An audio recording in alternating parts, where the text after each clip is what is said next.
Yeah guys, you read the title right. Today we'll go back to the PlayStation 2 era and try out the first installment of Naruto Ultimate Ninja. You might be wondering, why am I now talking about the PlayStation 2 games while I am in the middle of playing the Storm series? I'll be honest, I got a little bit burned out by the gameplay style of those games after playing 3 games in a row. So I wanted to switch things up for a bit. This is not my first rodeo with this game. I did a full playthrough of this game on this channel a year ago, but I wanted to do a video about this game in a more retrospective style. Plus, those videos were the first videos I ever created and they are kinda bad, not gonna lie. So let's jump in and see how good this game actually is.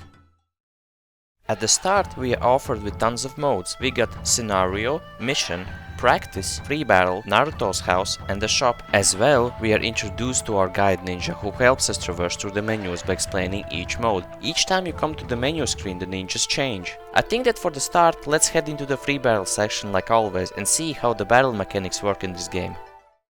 So, for starters, the character pool in this game is rather small. In total we got 14 characters where 60% of the character pool is locked and needs to be unlocked first in the other modes. We can play as Ninetales Naruto, Haku, Shikamaru, Kakashi, Lee, Zabuza, Curse Mark Sasuke, Gaara, Hinata, Sasuke, Naruto, Sakura, Neji, and Orochimaru. After you have selected your character, the characters jump out of the selection screen into a scroll and do a pose, which I think was an interesting thing to add in the game. After selecting a fighter, we can select a stage. This game features a lot of stages, which all represent locations of interest from the anime. Most of these stages from this game will be brought back for future Ultimate Ninja games. Before the fight, we see a manga panel style intro, where each character has a quick one-liner and the last panel shows them staring at each other before clashing. This is a 2D fighting game, contrary to Storm games where everything is happening in a 3D world. The controls in this game differ from the controls of the Storm games as well. In this game you move your character using the D-pads. Attacks happen the same way as in the Storm games. You mash the circle button and by using the corresponding D-pad buttons, different attacks will happen. Pressing the down D-pad button, your character will do a down attack, which can unblock your enemy and deal damage. Pressing the D-pad button up launches the enemy in the air, whereafter you get transported to the enemy to deal the last blow. Pressing the left D-pad button will throw your enemy, and using the right D-pad button you can just attack the enemy. You are also able to guard with R2 and L2, and timing the guard button can allow you to use the substitution jutsu.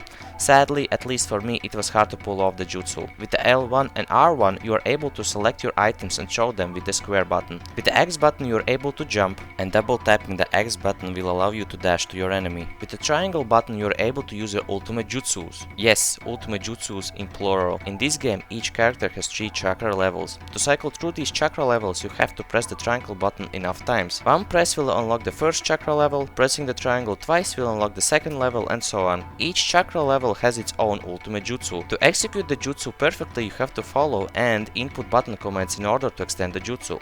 Ultimate jutsus can have multiple parts. The third level does the most damage, but at the cost that you have no chakra, and the first does the least damage. Some characters, after performing a specific level of ultimate jutsu, receive a small awakening, like Hinata, where she will deplete the enemy's chakra after each attack, and Kakashi, who will copy the enemy's moveset. Holding down the D-pad button will allow you to regenerate chakra, but sadly it is really slow in the game. As well, all characters are able to taunt by holding up the D-pad button. Some characters can receive some health by doing so. The battlefield is actually divided into 2 lanes, the foreground and the background lane. You can traverse through these lanes at any time by holding the up or down D-pad button depending on which lane you are, and pressing the X button. While battling, you are able to receive some ninja tools, chakra items or health items. You can receive the items by destroying the practice dummies that spawn in the area, interacting with the people on the stage, or from your buddies. Yes, each character has its own buddy that will drop by from time to time to give you some health items, ninja tools or support items, which can be used to summon the buddy to deal damage. Depending on the characters that are fighting, the buddies can change. For example, if Naruto is fighting Sasuke, Sasuke's buddy will be Kakashi, but if Sasuke is battling with Kakashi, then Sasuke's buddy will be Naruto. While fighting, you can see multiple characters on the battlefield. In Konoha village you can see Ichiraku Ramen's owner and his daughter, where by interacting with them you can get some items. You can see the builder dude from the Zabuza arc. In Hokage Face stage you can find Konohamaru, who is heading for Ebisu Sensei. Interacting with him 3 times will reveal him and you'll see how Ebisu Sensei is scolding him. Some maps have some gimmicks to them. When fighting in the Sand village, a hole will appear that will suck everything that it can. By falling into it you will lose health. In the Hokage's rooftop stage, sometimes a strong gust of wind will show up that will knock you out of the map. As well, did you know that each stage has another stage hidden inside of it? Once you have been knocked down, you're able to change the stage and receive some health for that. After the fight, we got a battle song, which is a battle report where by fulfilling some conditions we are able to earn some money that can be used in the shop. And now it's time for fun fact of the day. In this game, if you stand on the water, you will slowly lose some chakra. If you go in the water without chakra, you will fall right through. This is an interesting detail since in the anime, in order for you to stand on the water, you have to use chakra. Even the storm games don't have such a level of detail where when standing on the water you actually lose chakra. Well, that's about it regarding the battle mechanics, characters and stages. Let's head into the story mode of this game. This game's main story mode is made up of sagas. Each playable character has its own saga. In each of these sagas, you are playing through Naruto's story, but as if the playable character you are playing is the main protagonist. Example, playing as Orochimaru, you are destroying the Leaf Village and are successful in that. Playing as Neji, you see how Neji actually won against Naruto in the Chunin exams. Playing as Haku or Zabuza, you see how they both destroy Naruto, Kakashi, Sakura and Sasuke and are successful with their mission. This is an interesting concept because we can see what if moments if the story would have panned out a bit differently. The sagas usually start with a small visual novel like cutscene, which are fully voiced by the way. Each character has like 3 to 2 lines and a battle section starts. This cycle repeats itself until you have done all of the battles, and in the end you see an anime-like cutscene. In general, each saga has around 4 to 8 fights depending on the character you are playing. By playing through these sagas you unlock new stages and new characters, except for 2 characters which are unlocked in our next mode, the mission mode. The mission mode offers us to complete multiple rank missions. I wonder where I have heard this concept before.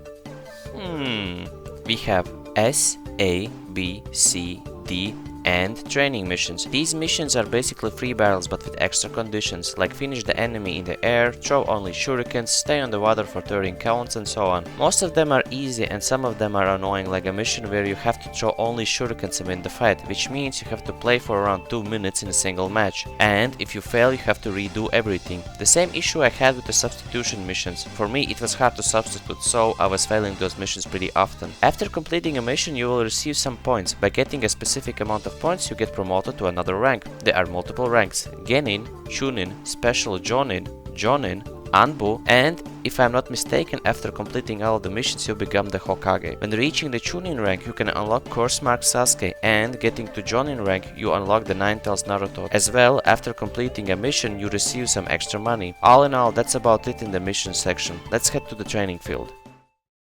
The training mode is pretty straightforward. You select your character and you are able to train with that character and learn his moveset. Yes, each character has its own moveset. Not sure if anyone actually used this mode, but hey, it's here if you need it. Okay, I mean that's about it. Let's head to the last 2 sections, Naruto's house and the shop.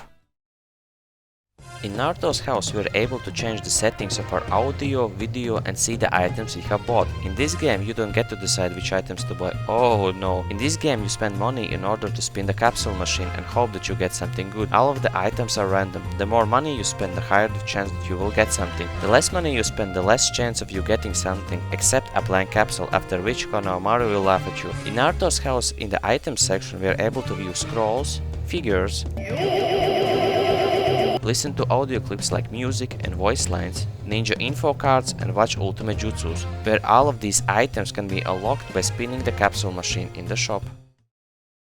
This game is actually pretty fun and good for being the first Ultimate Ninja game. This game built the foundation on which the other Ultimate Ninja games were built on. I really like the manga-like intros and the many interactions you could do in the stages. I had fun playing this game, except for the moments I wanted to throw my controller by failing some of the tedious missions. But all in all, I actually had fun. The only thing that I disliked was the lacking roster, only 14 characters. Really? We can't even use the buddies that help us in the battlefield like Guy, Shino, Temari, even though their game models are in the game. Why can't we use them? But yeah. Hope you guys enjoyed this video. Have you perhaps played this Ultimate Ninja game? What did you think of it? Let me know in the comments.